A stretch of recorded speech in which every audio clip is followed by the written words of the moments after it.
So Mark Hall, who is the lead singer of Casting Crowns, set out to write a new setting of the song, O Little Town of Bethlehem. And by the time he got done trying to write this new song called O Little Town of Bethlehem, or trying to rewrite it, put it into a new setting, the song that resulted was the song that you just heard, While You Were Sleeping. As you've heard, it compares the sleepy little town of Bethlehem, which did not recognize their king had been born. It takes the town of Jerusalem and says they didn't recognize the king was born, and it compares it to the United States of America. And even more specifically to the American church. And it's been interesting because I've noticed over the years that various Christian artists, some prophetic voices have often wrote songs about the church being asleep. One of probably the most prominent artists who wrote songs about being asleep in the light and what the church should be doing is a young man named Keith Green. We tragically, matter of fact, we just passed the anniversary of his death. I remember hearing it, and I was like, because he wrote some fantastic songs, and this song, Asleep in the Light, talks about the urgency that the church needs to wake up. He says, there's so much work to be done, but then you're just lying asleep in your bed. There's another song I remember called Sleeper by the band DeGarmo and Key. And again, they are songs that remind the church of the urgency of the hour. As we participated in musical worship this morning, the songs focused on the return of Jesus and the fact that Jesus is returning for his bride, and that there is urgency in that fact. Perhaps, when we look back to the 1970s and we look back to the Jesus movement, one of the things that motivated the Jesus movement, and because that's when films like A Thief in the Night came out and all these other films. But what motivated the people of the 1970s and many of the Christian artists, bands like LifeSong and Second Chapter of Acts, is they spoke a lot of the urgency of Jesus' return. There was an urgency to tell people about Jesus because we believed that Jesus could be returning at any moment. I remember when I was growing up, in the 70s as a kid, I remember thinking about, hey, Jesus could come back at any time. Now that's 50 years ago, and I think, in some ways the church has lost some of that urgency over the last 50 years. Most of that fervor has been put aside, but the fact remains that Jesus is coming again, and he has called us a church to approach his return with urgency, and he urges us to be awake. He urges us to be alert and ready. The idea takes us back to the Garden of Gethsemane on the night that Jesus was arrested. We're going to take a look at Matthew chapter 26, verses 36. Here's the thought. I'm not going to put the words up on the screen, but I want you to listen for these words. Stay here and watch with me. Stay here and watch with me. Verse 36, and Jesus went with them to the olive grove called Gethsemane and said, sit here while I go over there to pray. He took Peter and Zebedee's two sons, James and John, and became anguished and distressed. And he told them, my soul is crushed with grief to the point of death. Stay here and keep watch with me. He went a little further and bowed his face to the ground, praying, my Father, if it is possible, let this cup of suffering be taken away from me. Yet I want your will to be done, not mine. And then he returned to his disciples and found them asleep. He said to Peter, couldn't you watch with me even 1 hour? Keep watch and pray so that you will not give in to temptation. For the spirit is willing, but the body is weak. How many have ever been there when you're really tired, you really want to pray, you really want to keep watch, but your eyelids just get really, really heavy and you fall back asleep? Then Jesus left them a second time and prayed, my Father, if this cup cannot be taken away, unless I drink it, then your will be done. And when he returned to them, he found them sleeping, for they couldn't keep their eyes open. And so he went to pray a third time, saying the same things again. And he came to the disciples and said, go ahead, sleep, have your rest. But look, the time has come. How many of us, when Jesus comes again, will be sleeping, just like the disciples were when Jesus was in the Garden of Gethsemane? Twice, Jesus told Peter, James, and John to keep watch and pray. Jesus needed his disciples at this crucial hour, and yet the best they could do was fall asleep. The request that Jesus made of his disciples to watch and pray even continues to today. I mean, even today. In Matthew's gospel, we hear accounts of Jesus proclaiming the good news of the kingdom. In Matthew chapter 9, we hear these words: Jesus traveled through all the towns and villages of that area, teaching in the synagogues and announcing the good news about the kingdom. And he healed every kind of disease and illness. And when he saw the crowds, he had compassion on them because they were confused and helpless. I'll tell you what, if talk about the Bible being contemporary, talk about the Bible being relevant. Today, there are people who are confused and helpless, like sheep without a shepherd. And he told his disciples, the harvest is great, but the workers are few. So pray to the Lord of harvest, who is in charge of, pray to the Lord who is in charge of the harvest. Ask him to send more workers into his fields. This morning I was just thinking about the sermon in my preparation for this morning, and my brain went back to an old song that I used to sing with my family. My mom and my aunt and my dad and myself sang in a little gospel group. I'd play bass guitar, and my aunt would play piano, my mom would play guitar, and my dad played steel guitar. And we'd often sing a song called My House is Full, but my fields, my house is full, but my fields are empty. And it talked about the urgency of workers going into the kingdom and telling people about Jesus. Jesus had compassion on those who did not know the good news of the kingdom. And so he asked his disciples to pray for more workers, because even Jesus knew that the time was short. And if the time was short when Jesus was here on earth, 2,000 years later, don't you think the time is short? I mean, there were Christians in the first century who thought they missed Jesus coming back again. And we still wait for Jesus to come back again. Jesus reminds us that we need to always keep watch and pray. And he uses an example of a wedding. And we find that in Matthew chapter 25. This is kind of a sad story. Then the kingdom of heaven will be like 10 bridesmaids who took their lamps and went to meet the bridegroom. 5 of them were foolish, 5 were wise. The 5 who were foolish didn't take enough olive oil for their lamps, but the other 5 were wise enough to take extra oil. When the bridegroom was delayed, they all became drowsy and fell asleep. I hope none of you are feeling drowsy and falling asleep this morning. It seems like it's a common theme in the scriptures this morning. At midnight, they were roused by a shout, "Look, the bridegroom is coming. Come out and meet him." And all the bridesmaids got up and prepared their lamps. Then the 5 foolish ones asked the others, "Please give us some of your oil because our lamps are going out."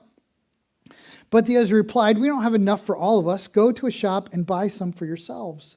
Sounds very uncompassionate, but while they were gone to buy oil, the bridegroom came, and then those who were ready went with him to the marriage feast, and the door was locked.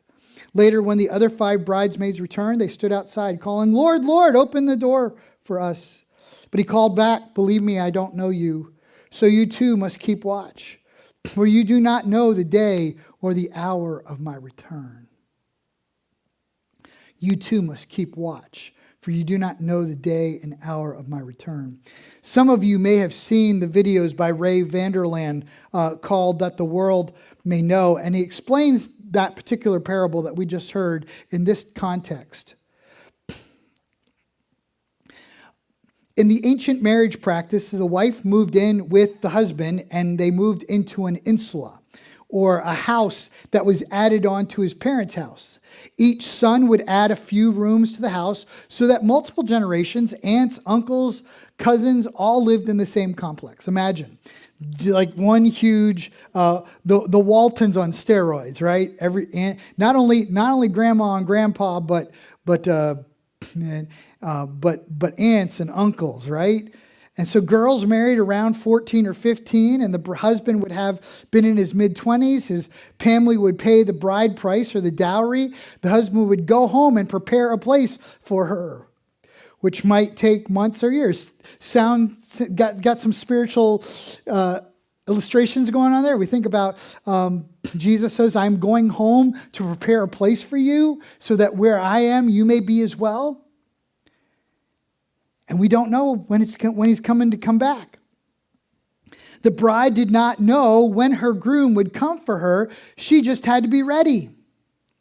So would her bridesmaid need to be ready. They might have a little idea. I mean, this wasn't in the day of cell phones, right? This wasn't in the day of even phone calls. Like the groom couldn't even call his bride to be and say, "Hey, get ready, I'm coming." No, they just had to be ready. They had to be ready at all times. They couldn't get a text message or a Facebook message. They just had to be ready at all times. Because when the insula was finished, the groom and his friends would go get his bride, and those who were ready went with the groom, and those who were not ready, well, they missed out. And the same thing can happen when Jesus returns. Those who are ready will go with him. Those who are not will miss out. And Jesus reminds his disciples and the crowd that we must always be ready. Now, I was thinking about this, and a lot of times when I think of, like when we say, oh, we need to keep watch, right? We need to keep watch. And a lot of times, keeping watch, we think of probably more like watching TV. Because how many of you really actively engage in watching TV? I tell you, most times TV's on, I'm just kind of listening in the background. I might be reading something on my tablet or something. I like to watch the shows that Pam's picks up, or maybe not this afternoon. I won't get to watch the Phillies play today. They'll be done by the time we get to Allentown. So, but even if I'm watching a ball game, I'll just kind of be listening. And when I hear the announcers get excited, I'm like, oh, cool. But a lot of times when we're watching TV, it's just kind of like something that we're not really engaged with. And, really in the church sometimes we're the same way. We're watching, but we're really not engaged. And, yes.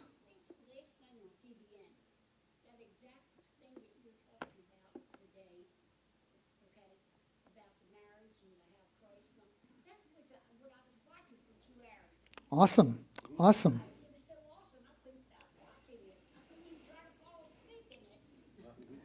Now, there are times when we will interact with the TV.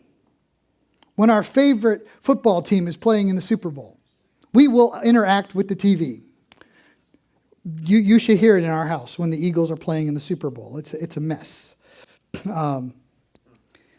But most times we just sit and watch passively, and perhaps this is what the writers of the scriptures mean when they talk about sleeping. 1 Thessalonians 5, 4 through 8. Paul is writing to the church at Thessalonica. But you aren't in the dark about these things, dear brothers and sisters, and you won't be surprised when the day of the Lord comes like a thief. For you are all children of the light and of the day. We don't belong to the darkness and the night. So be on guard, not asleep like the others. Stay alert, be clear-headed. Night is a time when people sleep and drinkers get drunk. But let us who live in the light be clear-headed, protected by the armor of faith and love, and wearing as our helmet the confidence of our salvation. So keeping watch is not like watching TV. But keeping watch would be like the sentry. the person, the guard, the person who's on the guard tower. And what's really interesting is there are a lot of similarities between being on guard and praying. I know my dad tells a story of one night while he was serving in the army that he was in the guard tower and he was supposed to be on guard, and he kind of fell asleep a little bit. And can you imagine? You're in the army and you wake up and you know that feeling when you first wake up out of a sleep and you're all jittery and he tells that story. And probably some of the easiest things to do when you are on guard or whether you are praying is to fall asleep. I don't know why that is. Why, when I pray, is that the easiest time to fall asleep? And I'm sure you've experienced that too. We've heard about guards who have fallen asleep. Remember that's how that's how the Roman guards explained away the fact that Jesus rose from the dead. But we must keep watch. We must stay on guard. We must pray. Paul tells us in Romans, this is all the more urgent, for you know how late it is. Time is running up. Wake up, for our salvation is nearer now than when we first believed. The night is almost gone. The day of salvation is here.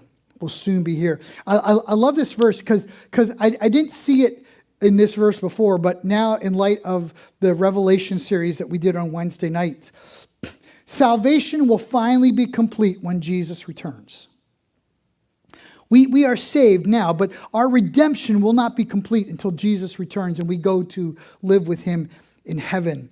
And it seems like for the last few months, we've been reminded over and over and over again of this command that Jesus gave his disciples to go and make disciples of all the nations, teaching them and baptizing them in the name of the Father, Son, and Holy Spirit, and teaching them to obey all of Jesus' commands. And then Jesus says in Acts chapter 1:8, but when the Holy Spirit comes upon you, you will be my witnesses to Jerusalem, to Judea, to Samaria, and to the other ends of the earth, the here, the near, the hard, the far places.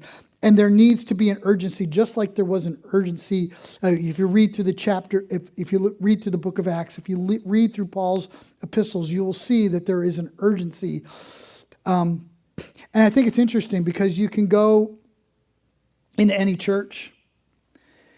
And I remember one church in particular that we pastored in the past.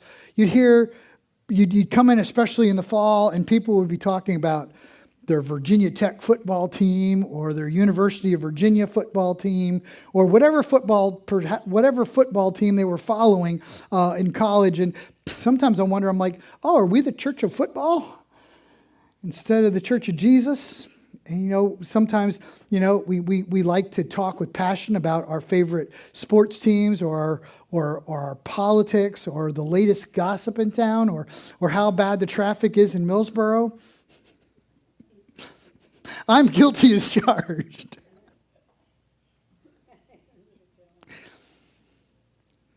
I'm guilty as charged on that one. There's 15 fingers pointing back at me. I don't even have 15 fingers. Anna always gets my jokes. I love it. But sometimes, isn't it so easy to talk about how bad the traffic is or all the development going on in Sussex County or any number of things, but yet sometimes it's much harder to talk with passion about Jesus and our spiritual life.